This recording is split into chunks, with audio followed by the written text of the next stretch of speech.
Hello, class. Good to see you all again. Hope this finds you happy, healthy, safe, and sound, doing well. Today, we're going to talk about third parties. And by third parties, we mean parties that are not Democrat or Republican.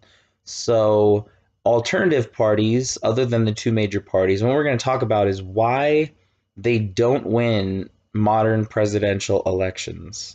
And perhaps, if there is any chance that they could win, we're going to discuss what would have to happen for a third party, not a Republican or Democrat candidate, to become president in this day and age. All right, so let's start number one. Republicans and Democrats, candidates at that level and at all levels of federal government, are going to have money. They're going to have funding. And when I say money, it's important to note that there will be people like Donald Trump who have a lot of their own personal money. There will also be a lot of people who don't have a ton of personal wealth, but the party raises money for them because they see the importance of this candidate and the candidate's doing a good job taking the party's platform to Washington. And so there are two different types of money, right? Someone's personal money and then like campaign money that you could get from your party. So in that sense, and we're also going to talk about something called PACs, which are political action committees. And I'm going to post another little video about that.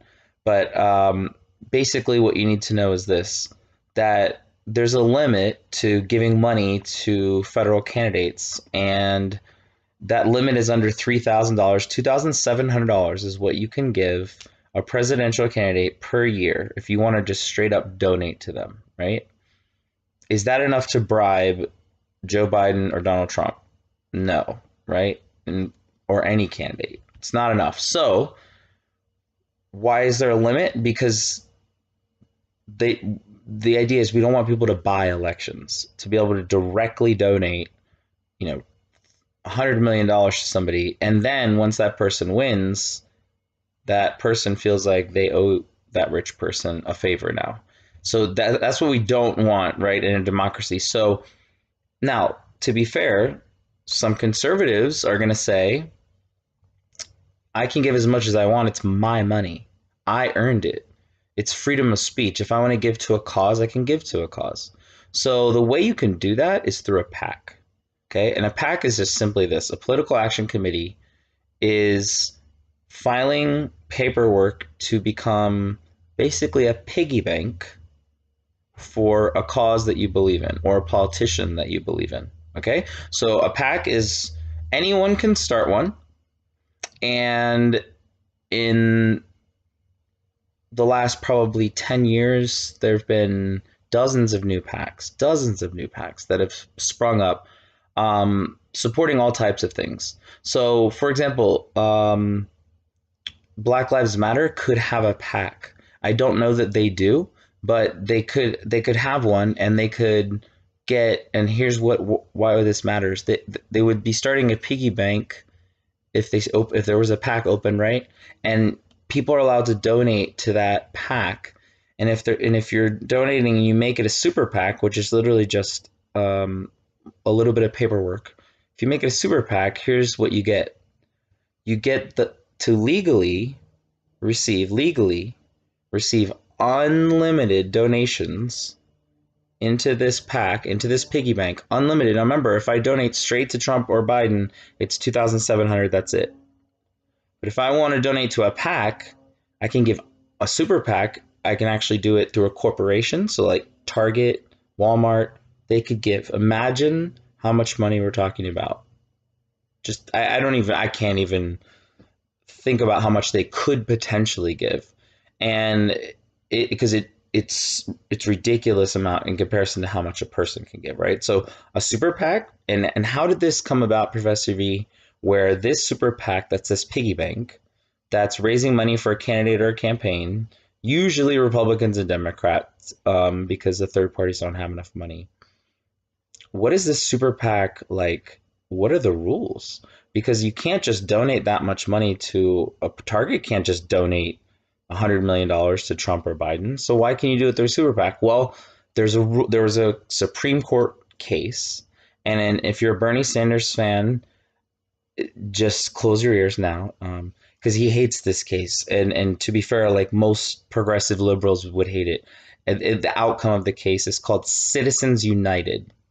Citizens United was a couple years ago, and the case essentially said that for something like a super PAC, corporations, like people, was the ruling, have freedom of speech and can give unlimited amounts of money. So you and I can give unlimited amounts of money to a super PAC, but now so can a corporation. So what the concern was among Bernie Sanders or others was now this corporation is able to give, yeah, they're not giving it directly to the candidate, but they're giving it to this piggy bank, and someone and whoever's in charge of this piggy bank is making commercials all day long for that candidate. And so it's essentially just getting around the $2,700 rule. Does that make sense? So it's interesting that if you're more liberal, you'd probably be more likely to be against, or progressive, probably more likely to be against the idea of donating unlimited amounts of money. And if you're conservative, it's interesting because you would say, well, it's my freedom of speech. I should be able to give to the candidate or at least through the super PAC. So there's a disagreement, basically, what I'm saying, between Republicans and Democrats and conservatives and liberals in general over whether super PACs should even be able to exist the way they are. Bernie Sanders always would brag about, I don't have any PACs, I don't have any super PACs.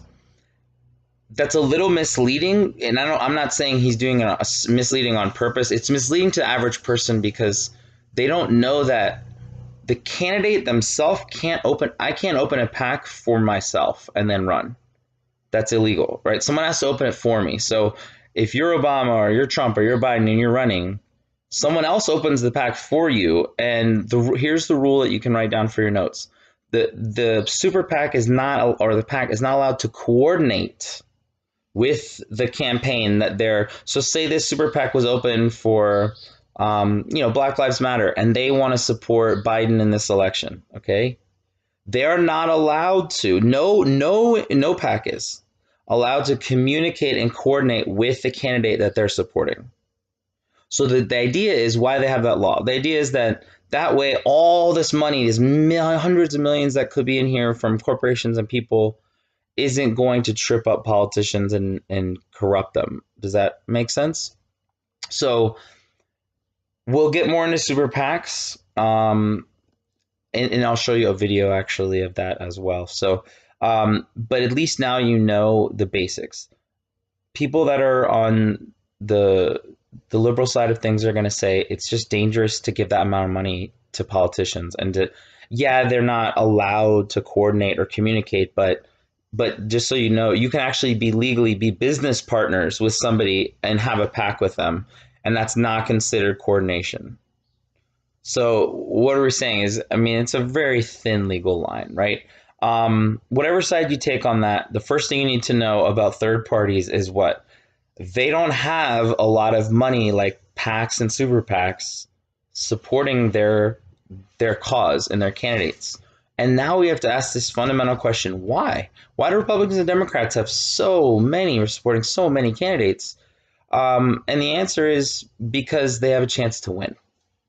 And I know this is really harsh, but third parties realistically right now have a 1 or 2% chance of winning the election. So most people don't donate their money to a PAC that's a guaranteed losing cause. Does that make sense? So the first thing on our list of third parties, I know we had to have that little sidebar on the money part of the campaigns, but now that we got through that, we know that third parties aren't going to get a lot of that generosity because they have a 1 or 2% chance of winning. Okay, so money is the first obstacle for third parties. Number 2, advertising. If you don't have money, you don't have advertising. If you don't know about advertising in the Super Bowl, go watch the last lecture, right? About how much an ad costs in the Super Bowl. A 30-second ad, you're going to pay millions of dollars for. Why? because advertising works, people watch it and then they go consume your product, they buy your product, they purchase your product, they talk about it, they with friends, they promote it, right? Not everyone, but you will catch those that do with your commercials. So number two on our list here is why third parties don't win is because they have no money, they have no advertising. So I would think about it like this. Imagine you're driving down the highway, right? And you only have $5 in your wallet, maybe 10 nowadays, right? But you want to get an ice cream sundae, and there's only a couple stops, so you're looking at the billboards as you're driving by, and on the right you see, and I'm vegan, so it'd be a nice vegan ice cream sundae, right? And but whatever your preference, you see on the right a huge sign in flashing, LED light, Baskin Robbins next exit. Okay, so for this, Baskin Robbins will represent Republicans. Okay, so that this huge sign lit up, and I mean, you know what best 31 flavors. Okay, I get, like, immediately, even if you don't like all the flavors, more or less know what a Republican is. Does that make sense? You know what Baskin Robbins is. You've seen the signs. It's massively advertised everywhere. And then on the left, you go, and this analogy is your vote, right? Instead of the ice cream sundae, you're going to vote. And on the left, there's Ben and Jerry's. And yes, I put them on the left on purpose because they're a more liberal organization. And so you see this huge sign of Ben and Jerry's, and it's exactly the same as this one, except it's for the Democrat side. And it's, all about Ben and Jerry's ice cream. You may not like all the flavors, you may not like all the policies, but when you see Baskin Robbins, Republican, Ben and Jerry's, Democrat, when you hear those words, you more or less understand what they're about. They have advertising everywhere. And then, but wait, you're not off the exit yet. Down in the grass, you see a little piece of paper. And this little piece of paper with a stick is attached, and it says, vote Libertarian. And then another little stick over here with a piece of paper about the same size, vote Green Party. What are we saying? That's about the extent of the difference in level of advertising ability between the big parties and the little parties, the third parties as we call them, right? Can you imagine? I mean, just think about that. LED lights, huge signs. You may not agree with those parties, but you're seeing it. It's advertised in your face all over the place. You can't not know who Trump and Biden are. You can't not know who Obama or Clinton or but you don't necessarily know who these people are with these tiny. You can't even see this advertising practically. So you get off to the exit and you actually go to vote. You get an ice cream sundae. What I'm going to tell you next is hopefully going to surprise you, because I want to teach you something new. If it doesn't surprise you, good for you. You should be running for office already, right? When you get off on the exit, it turns out that there aren't just Baskin Robbins and Ben & Jerry's as the choices. When you get to the voting booth, it isn't just Obama and McCain. It's a bunch of other people. So, but wait a minute, why don't those other people, those third parties, why don't they get voted in if they're on the ballot? And we're going to talk about that being hard as well. And part of the answer, most of the answer, is because no one has ever heard of them until they get to that ice cream, parking lot, and there's all these different shops, and you see the Baskin Robbins again and the Ben and Jerry's again. You could walk by 4 or 5 shops of ice cream that is the best ice cream in the world, that cures cancer, that, all this stuff. But because you've never heard of it, you're not going to go in and try it. Am I saying that third parties are as good as a cure for cancer? No. But my point is, even if they had these brilliant ideas that would solve everything in our country and everyone would agree with them, if you've never heard of the person, when you get to the ballot, there's a very small chance at that moment you will vote for them for the first time you've ever seen their name. And that's the same thing when you go to the ice cream plaza. There's a good name for it, right? You go to the ice cream plaza, you only recognize 2 stores. Are you really going to waste your $10 or your vote, how some people would say waste it, right, on something that's maybe I've never even heard of? I don't know if it's any good. Now, it may be the best thing ever. It just didn't have advertising dollars to let me know. But either way, that's the consequence. Hopefully that will make sense. And next time you go get some ice cream, you'll think about that, right? So, but that's huge. You can't advertise at the level of the other competitors you're running against for president, even in the at least in the realm of what they're advertising, there's absolutely no way that you're going to be able to compete and win. Okay, so what I wanted to tell you, what was going to surprise you about that ice cream plaza was this: is that in 2008 something historic happened. Yes, Barack Obama became the first African American president to be elected in the United States, but something else historic happened in California. And this second historic thing illuminates my point that I'm making right now perfectly. So in California, in 2008, there were 6 people officially on the ballot, and we only really heard of 2 of them, right? Obama and McCain. Some of you may have heard of Ralph Nader, who was also on there, and some of you may have heard of Bob Barr because he used to be a congressperson, or maybe you've heard of Alan Keyes. But wait, did you know something? That in this election, so you had 2 people, McCain and Obama, Republican and Democrat, that everyone knew. And you had Cynthia McKinney, you had Alan Keyes, you had Bob Barr, and you had Ralph Nader. All these people are on here. Let me tell you what's so historic about this moment is that, as far as I know, for the first time in the United States, there were 3 African American candidates for president on the ballot. 3 presidential candidates, African American candidates: Cynthia McKinney, the Green Party, Alan Keyes, and Barack Obama. So what is this lecture teaching you? That is so historic, isn't it? It's an amazing, wonderful thing, especially when we consider all that our country has done in terms of racial injustice. So there's this amazing thing that there are 3 out of the 6 candidates for the first time, as far as I know, are African American candidates. But no one is ever talking about that. It's just we talk about one candidate. And why? And the answer for this lecture is because there is a D next to his name and an R next to McCain's name. What do I mean? Democrat, Republican.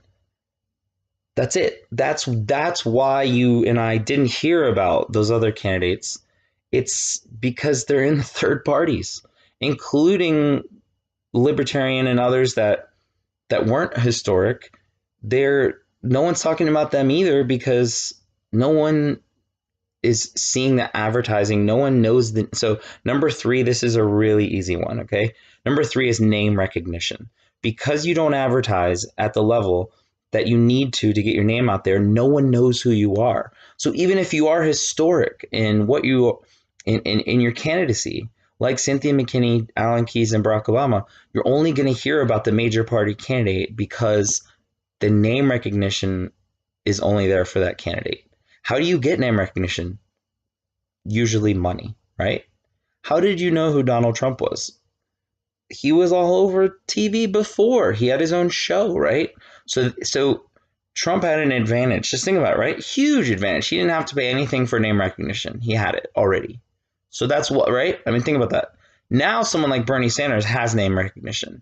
He didn't even 10 years ago have nearly the name recognition. If you asked average college student 10 years ago how much they knew about Bernie Sanders versus today, it's unbelievable, right? So some people have to earn their name recognition through time and through their party and, getting closer to winning big elections like Bernie Sanders was.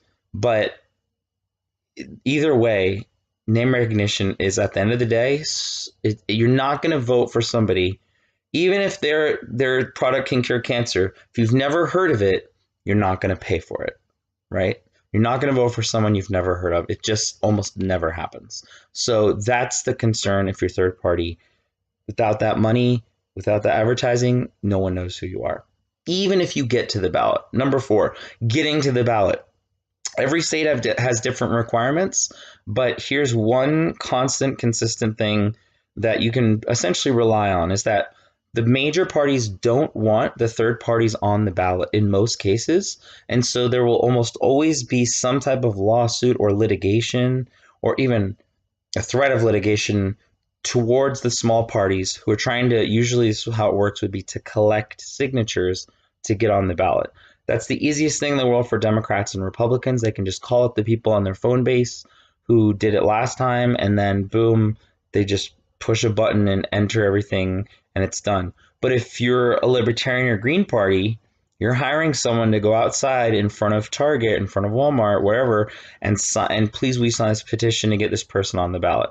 And during this virus, it's going to be really tricky for those third parties to be able to collect those signatures because you can't be out doing that. And having pen transfer and being that close to somebody, according to the CDC guidelines. So third parties getting on the ballot is a challenge. By the time they get there, if they did have any money, it's almost all gone, right? Because the process of getting there is expensive.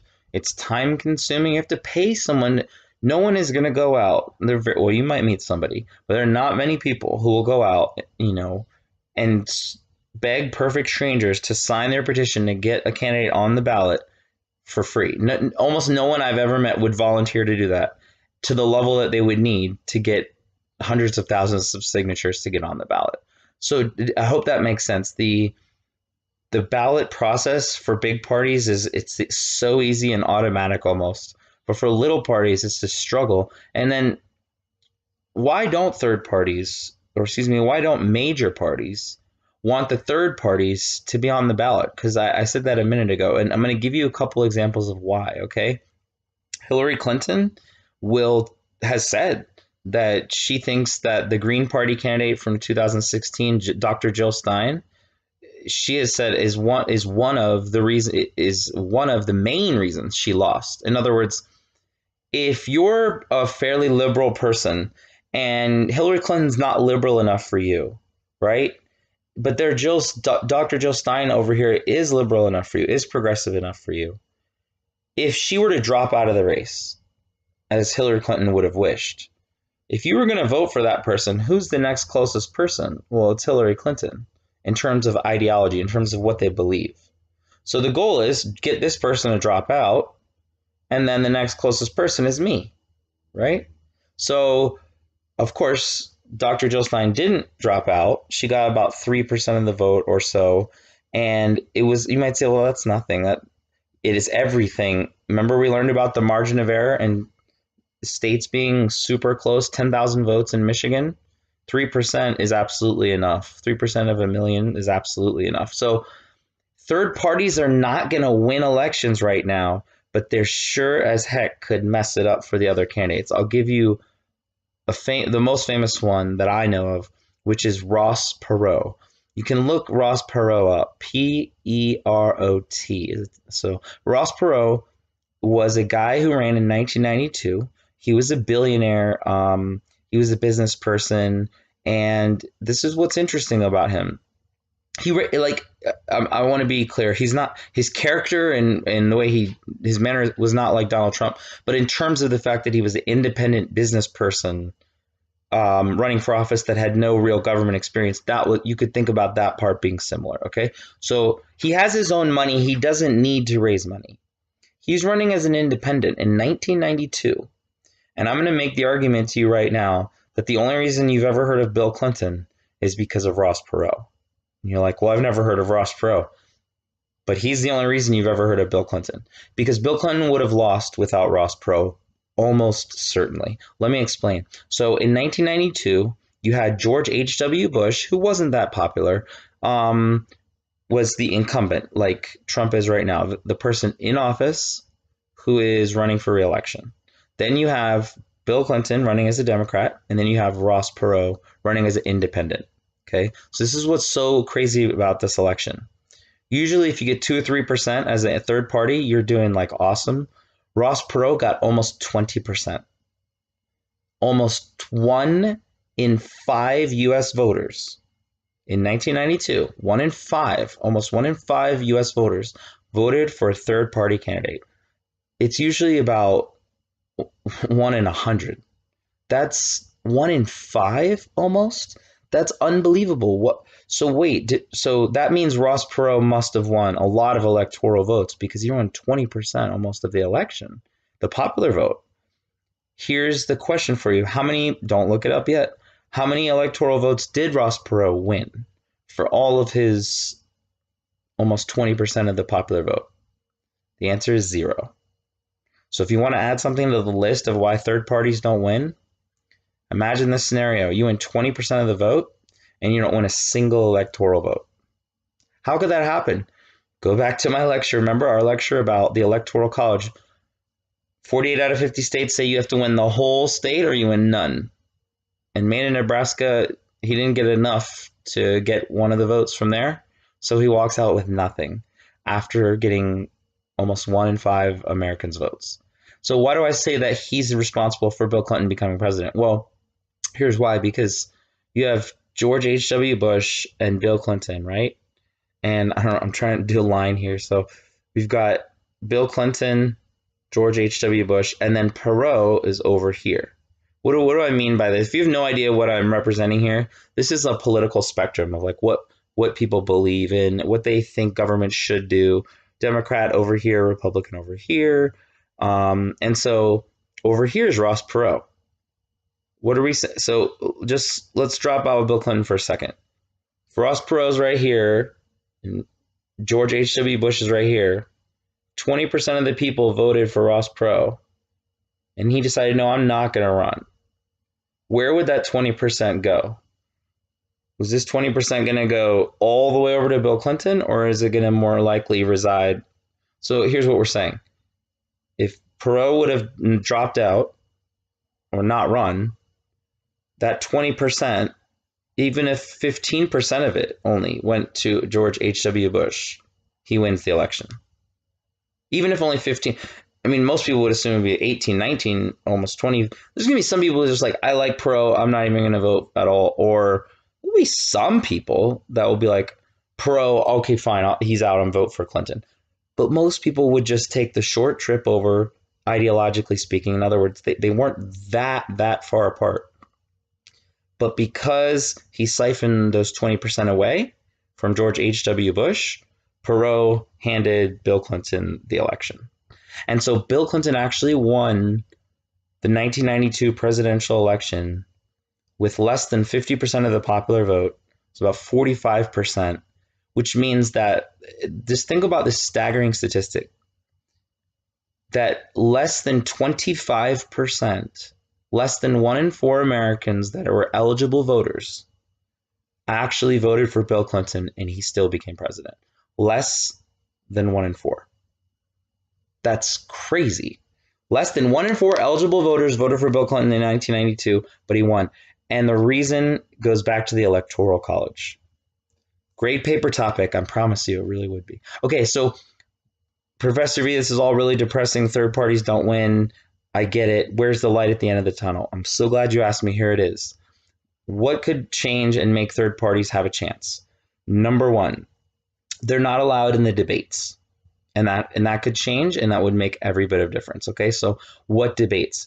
Every 4 years there are 3 presidential debates and 1 vice presidential debate. Those 3 debates are about the only thing that Americans actually really sit down and watch with in politics every 4 years. Okay, so it's last time, remember, it was Trump versus Hillary Clinton. Time before that, now I have to think back, Romney and Obama. Before that, McCain and Obama, right? So there always been debates. They're always memorable, more memorable now than ever, I think. But since Ross Perot, 1992, there haven't been any third parties in the debates. It's just been one against another. Republican against a Democrat, Republican, Democrat. So if you didn't remember that or weren't alive or whatever during the 92 election, you would have no memory of three people ever being in a debate. It's always just 2 people. So you get the impression, if you're not in this class and you're not paying attention, that there's only 2 people running. And when you get to the ballot, you've never heard of the other people and you just overlook them, right? So if Ross Perot was allowed in the debate in 92, why is it different for third parties now? The answer is because it really messed up the election for the Republicans. And so they made a pact essentially with the Democrat National Committee, and they formed something called the Presidential Debate Commission. And all you need to know about this is this. There is now someone in control, a commission headed by the Republicans and Democrats that's in charge of the 3 presidential debates. And they set this standard for getting in. And I want to first defend it to try to show you what their reasoning would be, they're going to say, look, we can't have everybody that ever walked on the earth that says, I want to be president in the debate. Then we'll have 400 people in the debate and it'll be a joke. We have to have only serious candidates in the debate. We can't just have everybody. Come on. So that, okay, fine. So let's say we want that. The standard that they set for serious candidates is a 15% popularity they have to poll at. In other words, this is where it gets a little tricky. The Republican Democrat controlled debate commission says there are 5 different polls that I need to see where you get 15% of the vote. When I ask registered voters who you're going to vote for, I need to see at least 15% of people saying they're going to vote for you, Mr. or Mrs. Third Party person. Once I see that in 5 different polls of my choosing, so what if there are 5 polls that say you are above 15%, but I choose 4 of those polls and one that says you're at 14%? Then you're not in the debate. What can you do about it? Absolutely nothing. Go on TV and have your own debate. Nothing. Because it's not a government-controlled thing. It's not government-controlled. This is a private entity. This is the 2 parties. I wouldn't say conspiring. It's not conspiring. It's out in the open. They're just blocking access to anyone else unless they make this 15%. So here's the question. How do you get to 15% if no one's ever heard of you? But if no one's ever heard of you, how to get 15%? 15% is what you need to get in the debate. But what you need from the debate is for people to know who you are. It's just this endless cycle. In other words, because no one knows you and you're not at 15% in their polls, you can't get in for everyone to then get to know you. And so you're on the outside. So what could change? A candidate comes in and somehow gets 15% in 5 polls. It's indisputable. Maybe they're at 20%. So there really is, even with the margin of error, no poll you can find that shows that they're not eligible and they'd be in. And I would say that that's going to be very difficult unless that person has name recognition or somehow a lot of money. There's one other light at the end of the tunnel.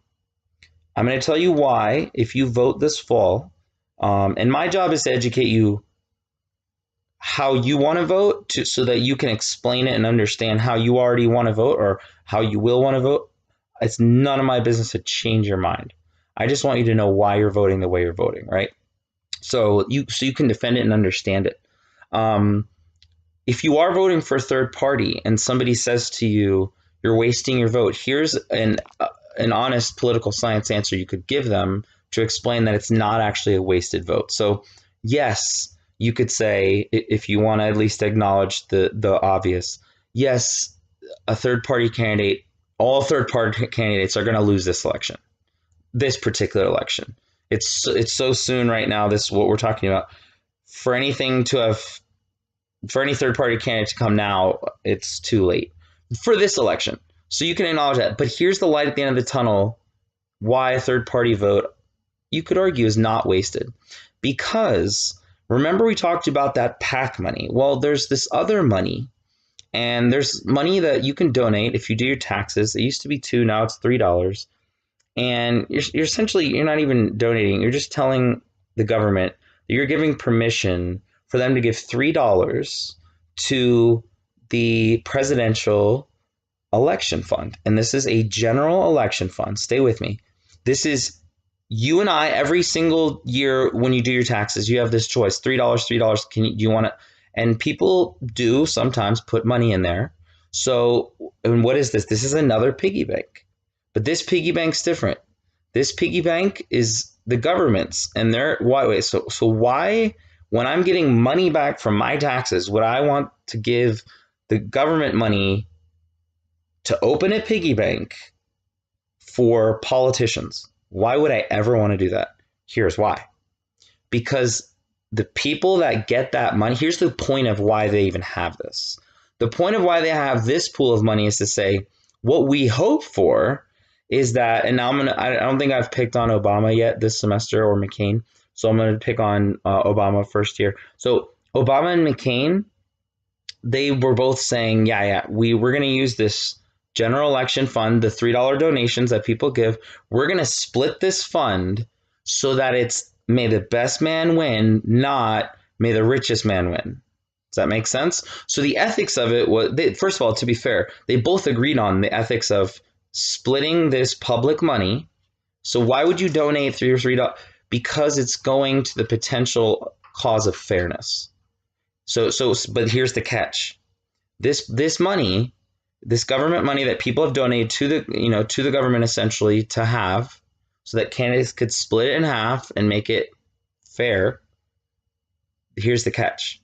If you use this money, this government public money that we're talking about, that's donated, $3 every year by people, if you use this money, you are not allowed to also have your own campaign money that you use.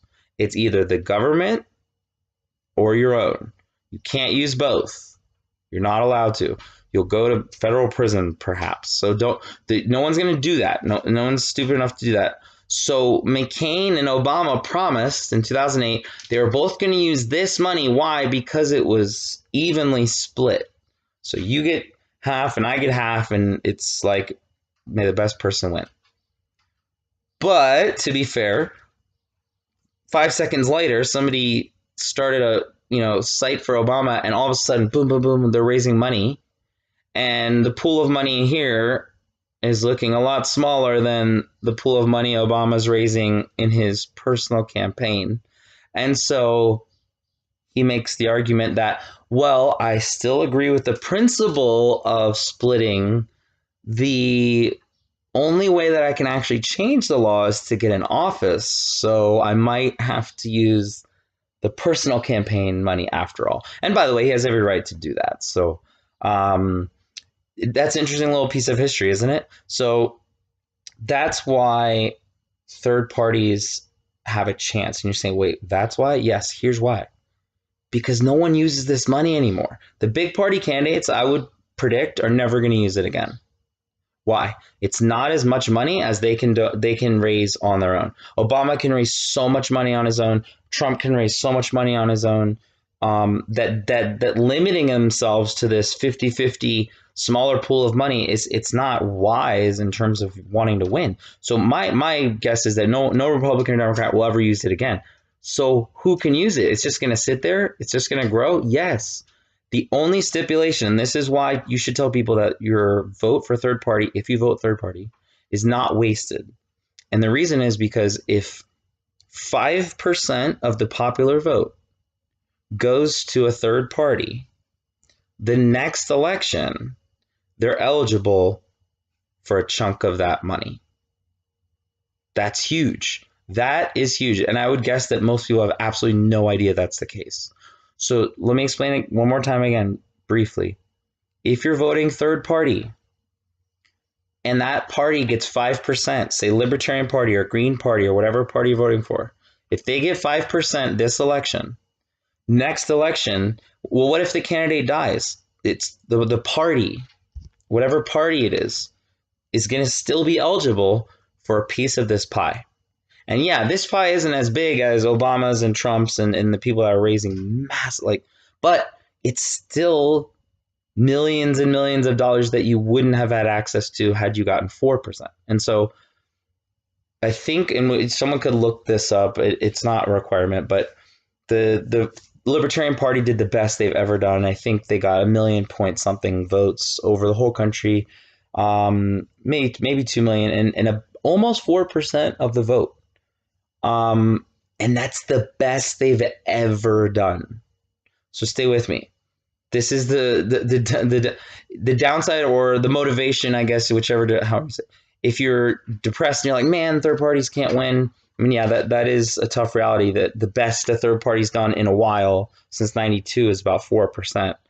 But on the other hand, if you are a third party person, like I don't like Trump or Biden, then you can educate your friends, and maybe that 4% turns into 5%, and next time, the Green Party, Libertarian, or whatever other smaller party, third party you would like to see win, actually has a chance the next election because now they've got access to this pool of money.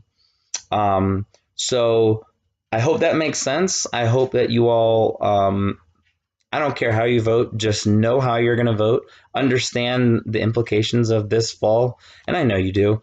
You're already in this class, so that means you care. And so I'm proud of you for that. I'm excited for the next lecture. I hope you all are too. Until then, Professor V, see you soon.